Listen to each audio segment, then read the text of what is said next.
Balance of Power, live from Washington, D.C. From Bloomberg's Washington, D.C. studios to our TV and radio audiences worldwide, welcome to Balance of Power. I'm Joe Matthew. Tonight, the second week of a government shutdown, and nobody's budging. The president is being kept very well apprised of the ongoing shutdown on Capitol Hill. And of course, his position is very clear. There's nothing to negotiate, just reopen the government, and then we can talk about all the important issues facing our country. It's day 6, and leaders from both sides of the political aisle are doubling down on their blame the other strategies as yet another Senate vote on the House-passed budget bill is set to take place this hour. What happens next if it fails again? And when could those threatened layoffs kick in? We'll have more on the developing story when House Majority Whip Tom Emmer joins us up ahead. Plus, stocks close at an all-time high tonight as AMD's deal with OpenAI adds fuel to the AI frenzy underway. We'll have more when Bloomberg's Romaine Bostick joins us for tonight's Power Moves. And also, indirect talks between Hamas and Israel take place in Egypt days after Hamas agreed to the release of all Israeli hostages, dead or alive. What the start of negotiations means for a possible ceasefire deal in Gaza as the region prepares to mark 2 years since the October 7th massacre. And after a weekend that saw ICE face off against protesters in Chicago and Portland, Illinois suing the Trump administration to block its plan to send in the National Guard. We'll have the state of play and the tense situation on the ground coming up.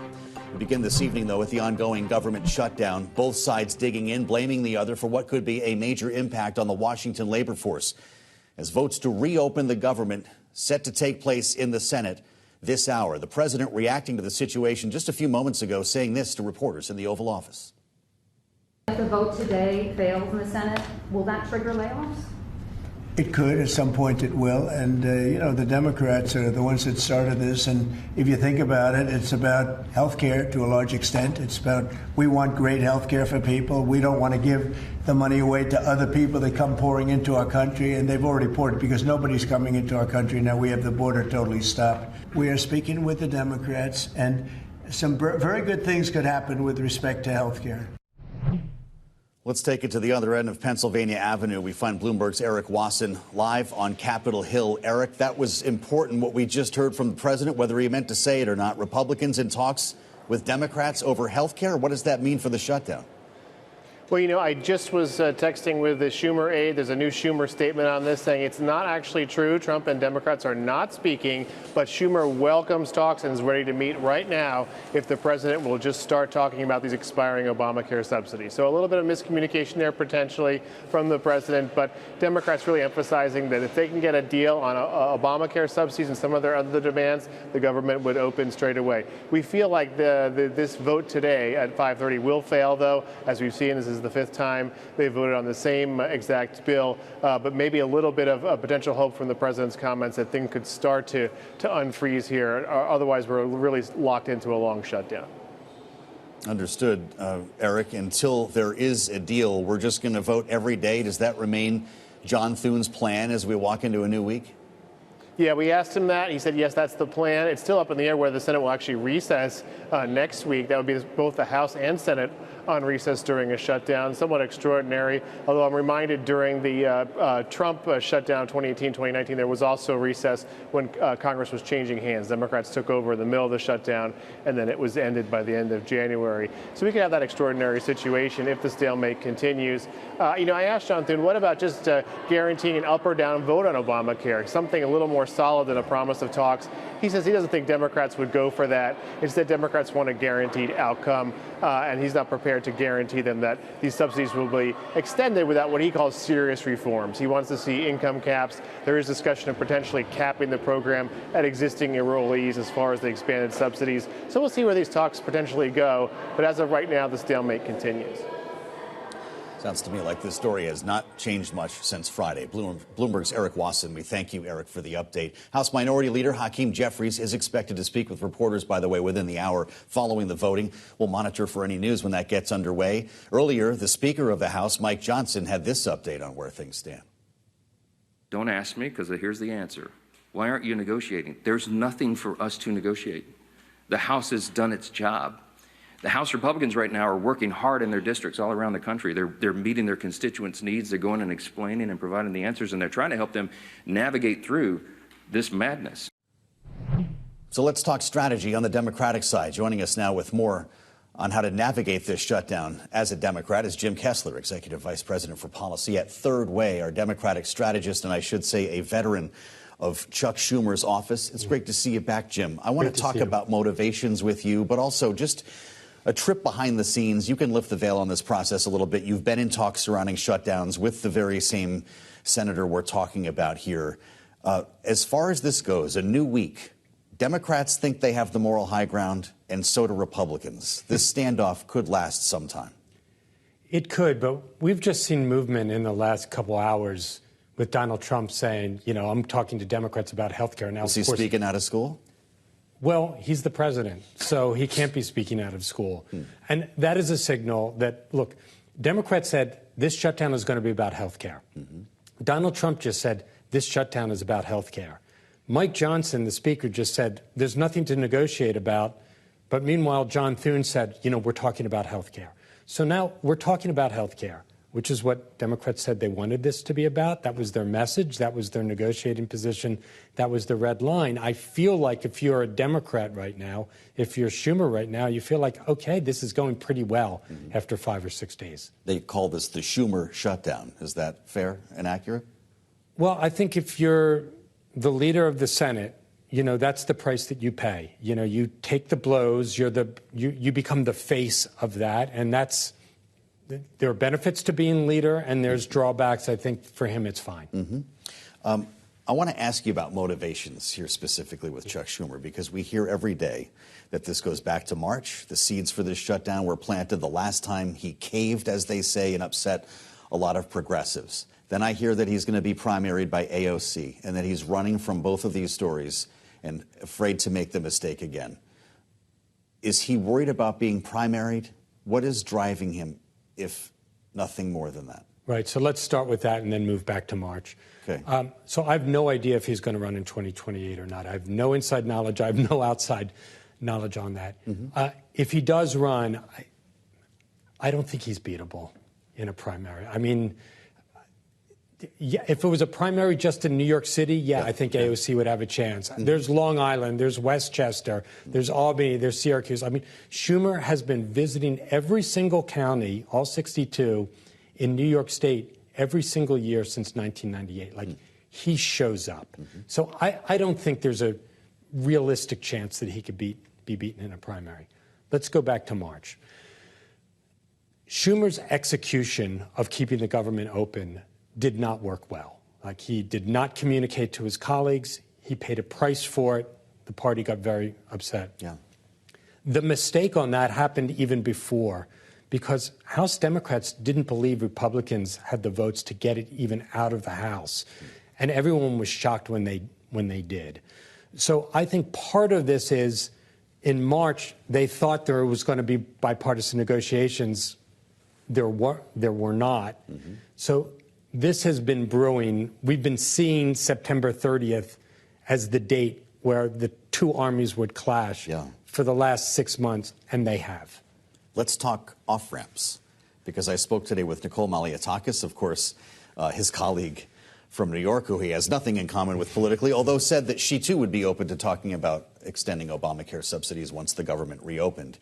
But she talked about a couple of important dates, including the 10th, when federal workers would miss their first paycheck, and then a few days later it would be the military. Let's listen to what she said. Military will not be paid on the 15th. We're seeing the women in infant and children's program will run out of money. That's a nutritional program that is very important to many of our constituents. You're going to see probably delays at the airport as a result of TSA agents who are not getting paid, being frustrated. And you'll probably see a lot of other things unfolding, and the economic impact, of course. The GDP will be affected. Consumer spending will be affected. This is costing the taxpayers $400 million a day. We know that shutdowns cost money, Jim Kessler, but how about the pay cycle, the 10th and the 15th? Could that help to dislodge enough Democrats to pass one of these CRs? Well, I still believe that health care is going to be the crux of this, and Obamacare is going to be the crux. Look, when you have a shutdown, each side tries to inflict as much pain as possible on the other side. Yes.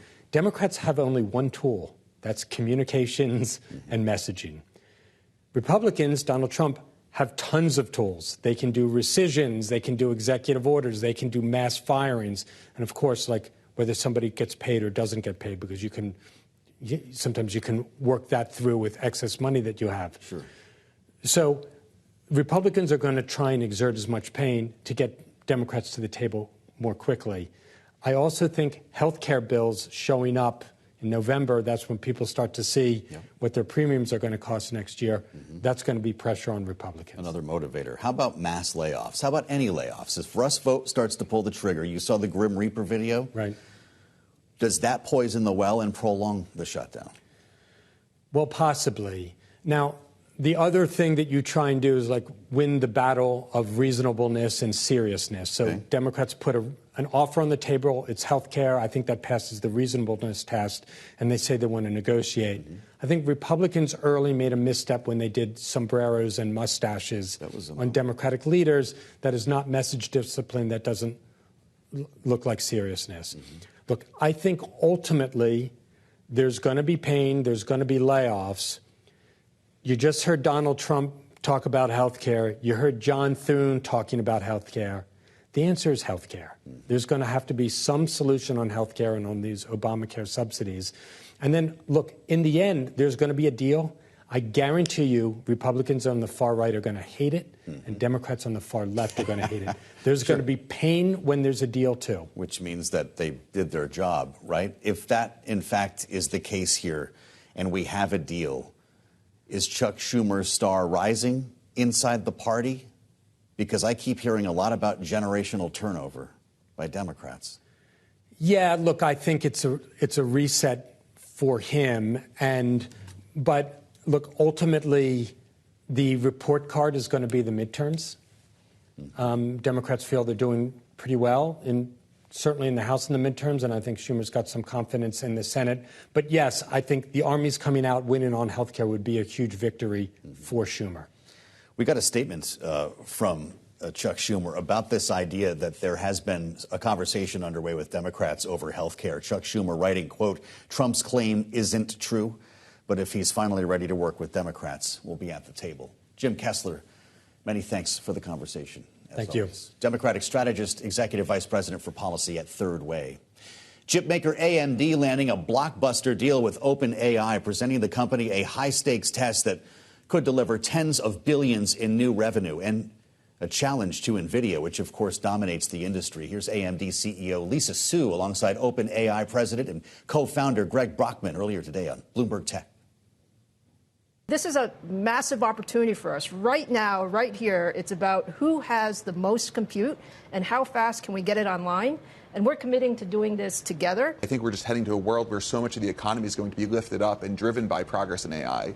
And so we're very much heading to a world by default that I think looks like a compute desert, right? That there's just not enough compute to go around. And so we're trying to build as much as possible. This was the big news we all woke up to this morning, and Wall Street certainly responded. We turn now to power moves with Bloomberg's Romaine Bostick, who joins us live from World Headquarters in New York. This was an explosive rally, Romaine. An explosive rally, and there was a great story in the Bloomberg terminal earlier today, Joe, just about how much OpenAI has become the big whale in this market. When it speaks, it moves markets. The announcement today that it would actually invest in AMD, the idea, a bit cyclical, if you will, about 6 gigawatts of AI computing power bought over time. But that is a big deal, about half of what we saw with regards to the deal that OpenAI had made with NVIDIA. This also came on the day when OpenAI was actually holding a developers conference. It's completely separate from what was going on with AMD. But during that conference, they started to talk a lot about some of the third-party services that are being integrated into a lot of their products. That moves shares of Figma. That moves shares of Expedia, the travel company, HubSpot, quite a few other names as well. Even Cisco and Mattel actually got bids in the day as well. The idea here that this isn't just an AI trade. To Excuse me, Joe. To a large extent, it is an open AI trade, and that is really what has powered this market today to another record high. You saw that in the S&P 500. You saw that in the NASDAQ 100. You saw that in the Russell 2000. Record highs all around once again, largely due to that AI trade. But there is some concern out there, Joe, and I think you saw that reflected in what we saw in the bond market today. A jump in yields, not only here in the U.S., but quite frankly around the world. Concerns about sovereign debt, concerns about the path of fiscal policy. And of course, that matters a big deal right here in the U.S., here on day 6 of the U.S. government shutdown. Fascinating stuff here, Romaine. As we keep our eyes on the markets, Bloomberg's Romaine Bostick, we thank you for being with us every evening on Balance of Power. Coming up, we'll continue our conversation on the government shutdown and what's next for Congress with votes imminent in the Senate this hour. We'll be joined by House Majority Whip Tom Emmer up ahead. But first, Israel and Hamas begin indirect talks in Egypt as the Trump administration is pushing both sides to reach a deal. We'll discuss with Jane Harman, former ranking member of the House Intelligence Committee, next on Balance of Power on Bloomberg TV and radio.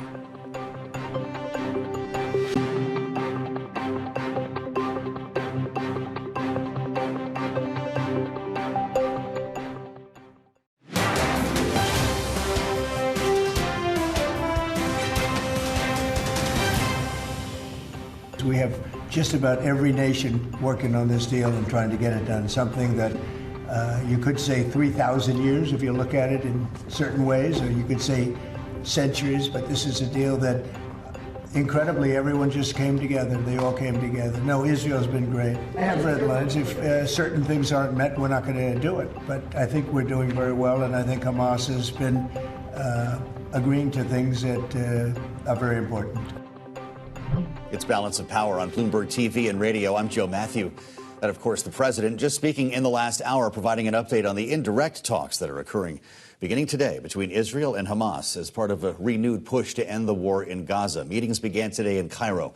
And with us now for her reaction live in our Washington bureau is Jane Harman, the former Democratic Congresswoman from California, also former ranking member of the House Intelligence Committee. It's always a pleasure to have you in person.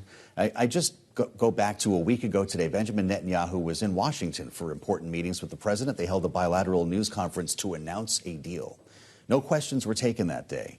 But I think a lot of Americans were surprised to hear that talks would still be required. I thought this was an up or down from Hamas.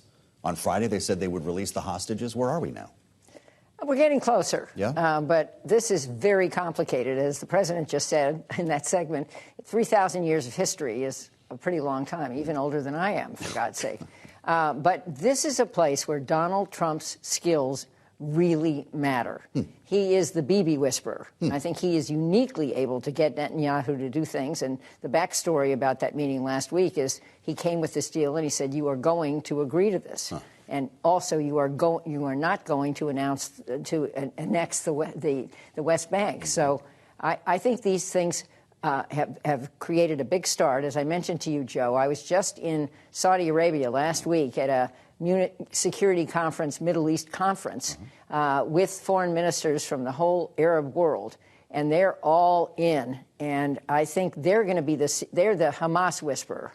So if this thing keeps moving, there are a lot of details that have to be worked out. But the end result, if the hostages are returned and the remains of hostages are returned, and there's a ceasefire, and there's new governance, and there's a path to 2 states, this is absolutely huge. Well, that's a lot to get done there, of course, in a pretty short period of time. The president says he wants this done quickly, knowing that the Nobel Peace Prize will be announced on Friday.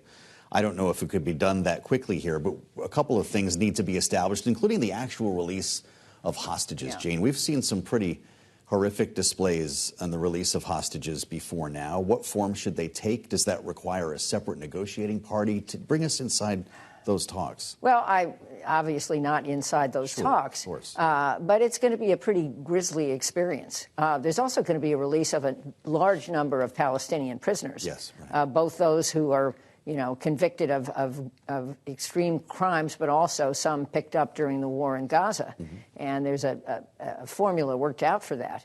But I think these hostages will be in bad shape. I mean, it's 2 years tomorrow. And by the way, that happens to be my oldest son's birthday, which is not, it's difficult to celebrate those two things on the same day. But my point is that I think with the push from President Trump personally, may he please continue to stay engaged in this, and from the Sunni Arab states on Hamas. Remember, Hamas has been housed, Hamas management and leadership in Qatar for all these years. This matters. And the fact that the negotiations are going on right now also matters. Hamas is essentially being asked to eliminate itself as a political entity by the end of these talks, right? So that's why it's taking so long. And there are questions about what should replace Hamas. To what extent should the U.S. be involved in that? Well, the U.S. is involved, but Hamas is eliminated as an entity. Let's understand that it's the senior IDF folks advised Bibi Netanyahu last summer that Hamas did not have the capability to harm Israel anymore. And both Israel and we have been very helpful in disarming both the proxy groups around Iran, created by Iran, and Iran. So this is the moment where the stars and the moon are aligned. And Hamas doesn't have a lot of leverage here. It doesn't have cards, to quote our president. And if they want safe haven out of Gaza, they better be paying attention here. And there is a chance to put much better governance into Gaza and maybe across the West Bank and maybe connect them, which was the original idea. We've talked about this possible transitional authority, the involvement of Tony Blair and so forth. When you project rebuilding, though, and we talk about this sometimes a little early, I realize, but the displacement of Palestinians might be something that is required, or at least the movement of Palestinians to different parts of Gaza. How do we orchestrate such a thing? Do we build on top of rubble? Do we clear it all out? You know, not my strong suit, but the displacement of Palestinians out of Gaza is a non-starter. I mean, they deserve to live in their homeland. And frankly, if there were good governance and a path, they deserve to have a state. Not tomorrow morning. But living in peace side by side with Israel is the best guarantee of Israel's security. And, you know, one thing that could happen, Joe, is to agree to some of this stuff, Bibi Netanyahu may lose a few crucial right-wing ministers. He may be forced to form a new coalition. I think that would be good news for Israel and Bibi. And, you know, if he were guaranteed to serve through his term, and maybe there would be some resolution to these pending charges against him, I would think that could be his path to the Nobel Peace Prize. How about that? How about that? You might have heard that we blew up a fourth boat coming out of Venezuela. This was just over the last couple of days, extending this streak of blowing up boats that are said to be commandeered by narco-terrorists transporting drugs to the United States, which may well be the case. There you see, I think, the latest one here. If you're with us on Bloomberg TV or on YouTube, there was nothing left of it when we were done. But there's a question about war powers on Capitol Hill. We've got about a minute left. To what extent should Congress be involved? Congress should be involved in all of this. It's Congress's role to declare war, and Congress hasn't passed an authorization to use military force since 2001. I voted for it. It was since 2002, Iraq and Afghanistan. But since then, the Iraq one has been repealed, but the Afghanistan threadbare one is still used. This makes no sense. And Congress, oh, by the way, isn't in business this week. Let's understand that. So what, in my 2 seconds, Congress should have an opinion of this. What I worry about is we haven't provided information on how we choose these boats at a minimum. And if we don't, you know, to some people may look a little random and may expose us to similar tactics by others. I mean, I think there is a storyline, but we have to know what the storyline is. We'll keep our eyes on the Intel Committee, for starters. Jane, great to see you. Jane Harman, former Democratic Congresswoman from California. I'm Joe Matthew in Washington. We'll speak with Congressman Tom Emmer next on Bloomberg TV and radio.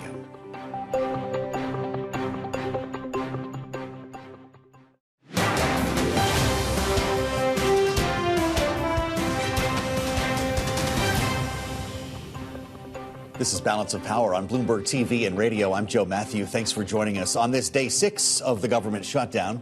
At the White House this evening, a bit of a revelation from the president when asked about the current shutdown, telling reporters in the Oval Office that layoffs could be imminent, right before saying what's at the center of the government closure. Listen. If the vote today fails in the Senate, will that trigger layoffs?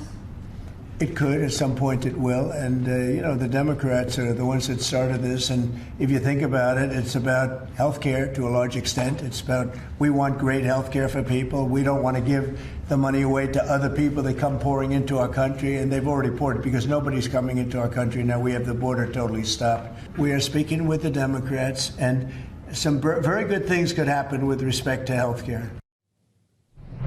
Joining us now on Balance of Power on Bloomberg TV and radio is the House Majority Whip, Congressman Tom Emmer, Republican from Minnesota. Congressman, it's great to see you. Welcome back to Bloomberg.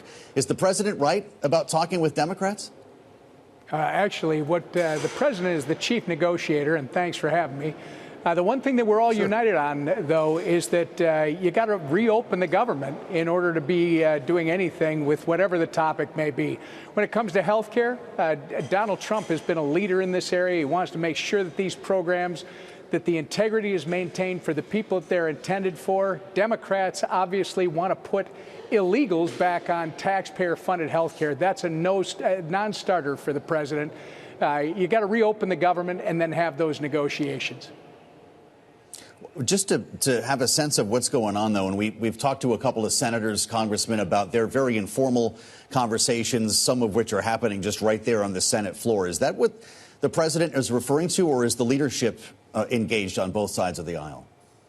No, literally, the negotiations that took place in the House took place in September. In September, it was negotiated that we would have a 7-week clean CR, no partisan riders, nothing in it. That would cause someone a problem, just current funding levels until November 21st, so we can start to get back to a regular order appropriations process. After that negotiation was done, the House did its job, sent that clean CR over to the Senate in plenty of time. I think we sent it over on September 21st, in plenty of time for the September 30th at midnight deadline. Chuck Schumer then decided with his Democrat colleagues in the Senate, because they've got to give us 7 votes at least in order to make cloture so you can get the bill to the floor, decided they weren't going to pass it because they want another $1.5 trillion in additional spending. They want to put illegals back on taxpayer-funded health care. They want to gut the $50 billion rural health fund that Republicans created in the Working Families Tax Cut Act back in July. Again, these are non-starters. There's no negotiation taking place in the Senate. If senators are having conversations amongst themselves, I suspect the conversations are, you got to reopen the government. You got to do it right away before you hurt a lot of people. Okay, so it sounds like those conversations are not happening on the House side. It's an interesting situation that we're in, though, with these votes taking place day after day. Are you working on Democratic senators yourself? Is the White House lobbying Democrats? Because one of these votes, I mean, you just said it, you'd only need a handful of Democrats to get this passed. How does this end, Congressman? Well, it ends when Chuck Schumer and the Democrats come to their senses. I mean, in my state, if you continue this, there's 100,000 women, infants, and children that are going to be harmed when the WIC program runs out of money. There's 13,000 National Guardsmen that won't get paid on the 15th. There's another 33,000 federal workers that aren't going to get paid. It ends when Chuck Schumer and Democrats in the Senate say, we got to reopen the government, and let's get back to the table where Republicans and Democrats were before Chuck Schumer shut this thing down. And let's get this done. Let's get a long-term funding bill done. Definitely understand your point on that. If the president is talking about a deal here, though, on health care, he says some very good things could happen with respect to health care. Your point is that is only after the government is reopened. I think we're all united on that. I mean, it's a very simple process. Again, a nonpartisan CR, something that Chuck Schumer was in favor of just 6 months ago. And forget that for a second. It's something that Chuck Schumer and Senate Democrats voted for 13 times under the Biden administration. Yeah, the only thing that's changed right now. Against. The only thing that's changed right now is Donald Trump is in the White House. That's the only thing that has changed. And again, the House did its job. Now it's up to Chuck Schumer to reopen the government. Think about it. We've got a conference committee that both the House and the Senate voted on last month, with Republicans and Democrats working on the first 3 appropriations bills that they're almost done with so they can move on to the next group of appropriations bills. We haven't had a conference committee, a formal conference committee, since 2018. There are good things that are happening under Donald Trump here. Chuck Schumer's got to just get out of the way and let us continue these negotiations. Well, we've got our eyes on the Senate floor as you're speaking, Congressman, and I know that this vote that's about to happen is expected to fail. And so the White House says if that's the case, it could be as soon as this evening we get the RIFs, the reduction in force announcements, layoffs that could turn furloughs into permanent departures for government employees. And I know that's not just here in Washington, but potentially federal workers around the country. Is that something that needs to happen? Is that how you finish the work of the DOJ? Actually, this has nothing to do with DOJ. This has to do with Chuck Schumer and Senate Democrats shutting down. Well, how about the layoffs, though? I know you're upset with Chuck Schumer, but are layoffs coming, Congressman? Let's be clear. Well, I think you've been very clear. I'm just wondering if you're going to see layoffs of federal workers. If you let me finish, my point is Chuck Schumer and the Democrats shut it down. Now the administration is going to have to make some very difficult choices if they're not willing to reopen the government. Unfortunately, that has to do with workforce and everything else. And God forbid that they don't come to their senses and people get even more hurt. We've already lost $400 million a day because of Chuck Schumer and these Democrats. And quite frankly, if they continue with this charade, they're the ones that are going to own it. They already do. If we do see the federal layoffs, does it make it harder to reopen the government? Does that poison the well? Well, we've got National Guardsmen, we've got TSA, we've got our military servicemen and women. Hopefully, Chuck Schumer will put those people and Americans before his own political whim, which is trying to protect himself from some potential primary in the next election from his favorite House member, Ms. Ocasio-Cortez. So let's put the American people first, Chuck. I'm sure that there are senators, Democrat senators, that are going to come to their senses and reopen this thing so we can get back to doing the work of the people.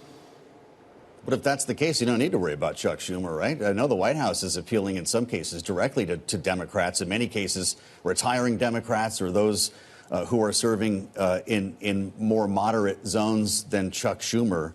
What would happen first? You do this for a living. You count votes for a living. Can you peel off a couple of Democrats in the Senate, or does there need to be some other deal?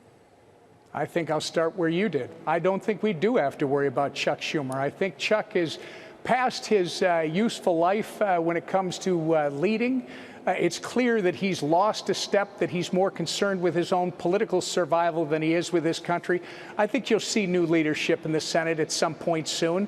And yes, I do think there are Democrat senators who realize this is ridiculous, this is foolish, this is not a place you want to be, trying to reopen the government in return for $1.5 trillion in new spending. And putting illegals back on taxpayer-funded health care. These are not winning arguments for Democrats. So, yes, I do believe there are several Democrat senators who will ultimately reopen the government. Okay, well, there you go. Sounds like we might be making progress here. I guess, lastly, will it take the hand of the president and the threat of layoffs to do that? Because the cries of the Schumer shutdown don't seem to be changing any minds. Well, actually, they should just be listening to our servicemen and women, the TSA agents, the federal contractors, the federal employees. The administration is going to have to make whatever difficult choices have to be made as a direct result of Chuck Schumer and Senate Democrats right now refusal to reopen the government. They're the ones that own this. They're the ones that can end this. Let's hope they do it tonight. Republican Congressman Tom Emmer, it's great to have you back with us, of Minnesota. That's the House Majority Whip on Bloomberg TV and radio. We should mention, by the way, that Hakeem Jeffries, the Democratic leader in the House, has begun briefing reporters as we watch these votes take place next door in the Senate. That's a live view on Bloomberg TV and on YouTube of Leader Jeffries. Of course, the House is out of session this week. We turn to Illinois now, where Governor J.B. Pritzker and Chicago Mayor Brandon Johnson blasted federal authorities today following a tumultuous weekend after filing a lawsuit to stop the deployment of National Guard troops in the Chicago area. Here's part of what they had to say. Let me be clear. Donald Trump is using our service members as political props and as pawns in his illegal effort to militarize our nation's cities. We do not need or want the National Guard to police our streets. We want to continue our holistic strategies and partnerships that have led to the safest summer in the city of Chicago in 60 years. The Illinois suit says President Trump is using the military to, quote, punish his political enemies. The administration claims the city is crime-ridden and existing law enforcement agencies are incapable of protecting federal property. Joining us now here in our Washington bureau, Bloomberg's Wendy Benjaminson, watching not only Illinois, but also Portland, Oregon, which the president says is burning to the ground. Wendy, if you look at images, you're smiling. If you look at images from these cities, you don't see flames reaching to the sky. What's going on here? I'm just going to quote the Oregon governor here. Portland is not burning to the ground. There is a 1-block radius protest going on outside the federal immigration building in Portland. These people are waving flags and things like that. There may have been some skirmishes or something, but it is nothing, according to the Portland mayor and the Portland police, nothing that they can't handle. And yet the president and his aides are trying very hard to get the National Guard into Portland. They tried first with the Oregon National Guard. A Trump-appointed federal judge said this was untethered to reality and said no. So then he went and tried to get the California National Guard, which he had already federalized for a similar reason back in June in Los Angeles. And this judge again said, no, you can't do that. So, and said no to any National Guard from any state going in. So now Trump is talking about the Insurrection Act, which would also be challenged in court because you would have to prove there is an insurrection going on, not people exercising their right to free assembly and to petition their government. And now he's getting the Texas National Guard to go to Illinois after Governor Pritzker said no to using the Illinois National Guard. So all of this is tied up in court. But the White House has shown no inclination that they're going to back down from this at all. You mentioned the judge in this case. This is Judge Karen Emmer, who the president referred to as a man. Yes, this is a woman who has had a distinguished career as a federal prosecutor, worked for Ken Starr on the Clinton impeachment, and actually interviewed Monica Lewinsky to be later in her career appointed as a district judge by Donald Trump himself. So what does that tell us? Well, that tells us that she has read the Constitution and she believes in what the Constitution says. But he also may not get a great hearing from another conservative court. He may not either. What he did get today was a judge on the Illinois case who said, she was frustrated by the lack of answers she was getting from the administration, specific factual answers to her questions about how bad it is in Illinois. It's a big city, it has crime, and there are protests. Peaceful, again, protest against the immigration crackdowns. But what she said was, give me a couple of days to look at this, and we'll get back to you on Thursday. So that is still pending. And she urged the administration to wait on sending the National Guard in until Thursday. We'll whether that will happen or not is still up in the air. Interesting timing as a new Supreme Court. Exactly. It's all going to land on John Roberts' lap. It just might. Thank you so much for the update on this. Bloomberg's Wendy Benjaminson walking us through another major story that we're following today. And on this day 6 of the government shutdown, we were just talking with Tom Emmer. We want to bring you back to the House of Representatives now, where Democratic leader Hakeem Jeffries has just started a news conference with reporters. This is live on Bloomberg TV and radio. And this healthcare crisis is exacerbating that. Yep, back. I have to wear my heels today. Okay, I see you. There was a new poll out today from CBS News. It was a CBS News and YouGov poll, and it basically says that Americans, by and large, pretty much evenly distribute blame on Republicans, Democrats, and then 30% blame both of you guys. Why do you think that they're not blaming Republicans far more the way that you are? The overwhelming balance of public sentiment clearly is that Republicans control the House, the Senate, and the presidency. Republicans have shut the government down. They've shut the government down because of their refusal to address the health care crisis that they've created. We're standing on the side of the health care of everyday Americans, working-class Americans, middle-class Americans, and hard-working American taxpayers, and we're going to continue to stand on their side because this issue matters. Lowering the cost of living matters. Making sure that the high price of health care doesn't continue to escalate in ways that's going to bankrupt people, that matters. That's why we're in this fight until we win this fight. Do you think your message resonates? Yes. Just to clarify, All right, that's Hakeem Jeffries live on Capitol Hill. We'll keep ears on this for you, let you know if there's any more news that comes out of this conversation. And we'll continue more on the ongoing shutdown with our political panel. It's next on Balance of Power on Bloomberg TV and radio.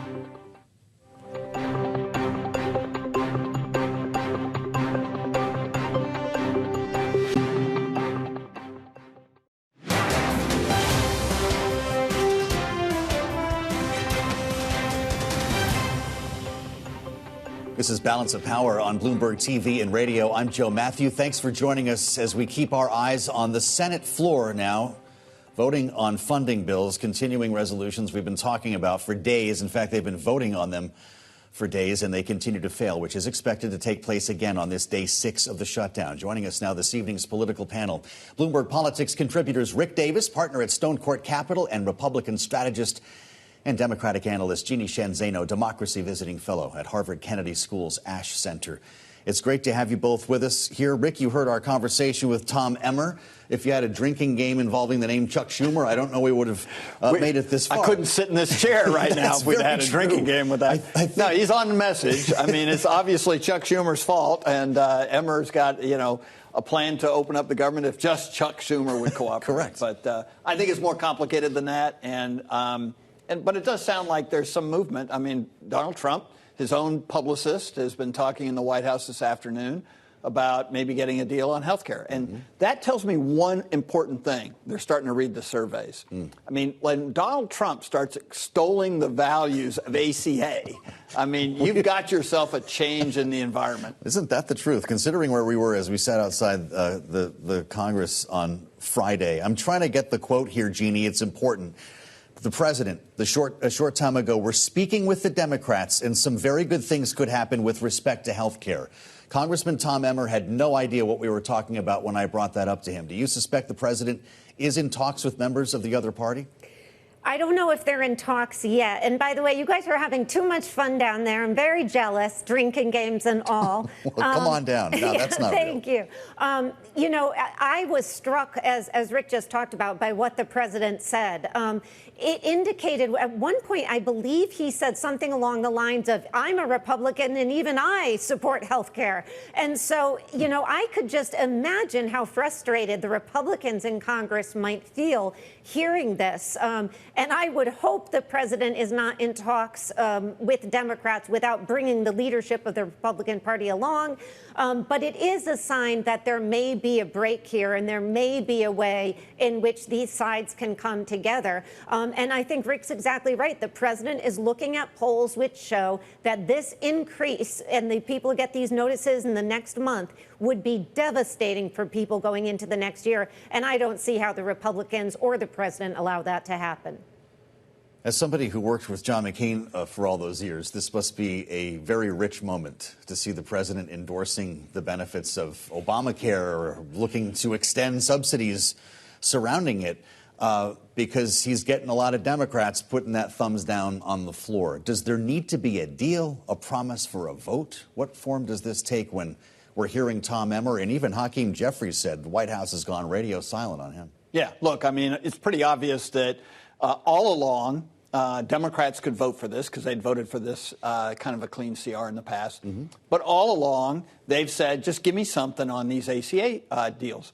And by the way, even Majority Leader Thune and his lieutenants have been out there saying, we can fix this. We don't want to see the expiration of these ACA subsidies, but we want to do it during the appropriations process. Sure. And so now you see all this why don't we just say that? Why don't we just cut a deal, have that handled? Here's what we're going to be willing to do, because there'll be some tweak to it. And then everyone walks down and puts the thumbs up on the CR. So it's really never been that complicated. It's just getting to a point where the parties were all like, okay, we're tired with the charade. We're tired with the talking points. We're ready to actually go back to business. Jeannie, are you feeling more optimistic now because of what the president said? Did we just find our off-ramp? I am feeling more optimistic about getting this resolved, but in the longer term, I mean, they agreed to this, right? The government reopens for 7 weeks, and then are we back at square one towards the end of the year? And of course, in the meantime, we have to do the NDAA. I mean, there's a lot on the Congress's plate between now and the end of the year. And I think one of the big challenges here is, will the Democrats trust Republicans to keep their word after the issue of rescissions and everything else? So I think I'm a little bit more optimistic, but even if we get a deal here, I think we have a long way to go until we get a process by which we can all feel comfortable that the government can stay open beyond just a few weeks. Republican Senator Mike Brown speaking just a moment ago with Bloomberg up on the Hill. I believe the president, when he says that with regard to talks, he says, I'm not sure who he's talking to, but there's no reason for him to say otherwise. Clearly, there's a whole lot of people in Congress who want to fix some of the same issues they're expressing concerns on. What would happen next? I remember John McCain was part of a gang of 6 or 8 or whatever it might have been so many times over. When do you engage leadership? When does this become institutionalized? Yeah, my guess is that there are a group of Democrats probably dealing with the White House or certainly dealing with Republican leaders on the Senate side. We know there have been conversations going on even with Democrats and Republicans in the House and Senate. So my guess is you only need 5 or 6 of these Democrats to say, OK, we've had enough. We're going to do this. We've got a deal that we can respect. So it's not going to be actually that hard. And frankly, sometimes the last people to the table are the leaders because they've got their own agenda politically that they're trying to score settlements with. And I would say, though, the one thing Congressman Emmer said that I think you can take to the bank is that they've actually been making progress on appropriations bills. I mean, Jeannie, the next step is actually passing 3 appropriations bills that are in a conference committee that we haven't had in 25 years.